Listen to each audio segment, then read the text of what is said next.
C Joseph Vijay எனும் நான்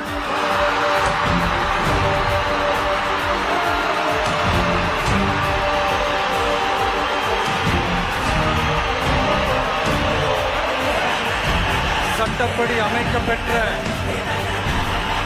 இந்திய அரசியல் அமைப்பின்பால் உண்மையான நம்பிக்கையும் மாறா பற்றும் கொண்டிருப்பேன் என்றும் இந்திய நாட்டின்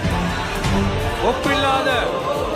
முழு முதல் ஆட்சியையும் ஒருமையையும் நிலை நிறுத்துவேன் என்றும் தமிழ்நாட்டு அரசின் முதலமைச்சராக